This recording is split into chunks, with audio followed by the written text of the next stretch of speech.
Hello aspirants, আজ আমরা পিতা ও পুত্রের বর্তমান বয়সের অঙ্কটা আপনি আশা করছি দেখতে পাচ্ছেন আপনারা। এই অঙ্কটা আমরা করব এখন অপশন টেস্টের সাহায্যে। খুব সিম্পল, অপশন টেস্টের সাহায্যে, কোনো এক্স বা কিছু দিয়ে ছাড়া। প্রথমে পিতা ও পুত্রের অঙ্কটা আপনারা ভালো করে পড়ে নিন, তারপরে আমি দেখাচ্ছি কীভাবে করতে হচ্ছে। যেহেতু অঙ্কটা আমরা শুরু করছি ফাদার মানে পিতা, সন মানে পুত্র, এক্স প্লাস এক্স সমান কত? 50 বছর। এবার এক্স দিয়েছি বলে আপনারা ভাববেন না যে এক্স দিয়ে করব। এখানে অপশানগুলো ভালো করে দেখে নিন, সব প্রকার অপশান এক্স্যাক্ট ওরকমভাবেই আছে।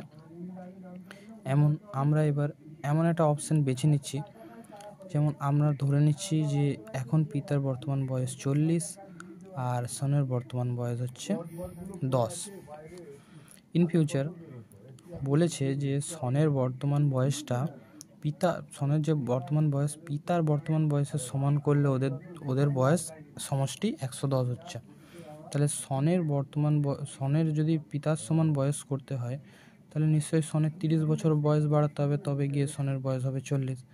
আর সনের বয়স বাড়লে তো পিতার বয়স থেমে থাকবে না, তাই পিতার বয়সও বেড়ে হবে 30 বাড়বে হবে 70।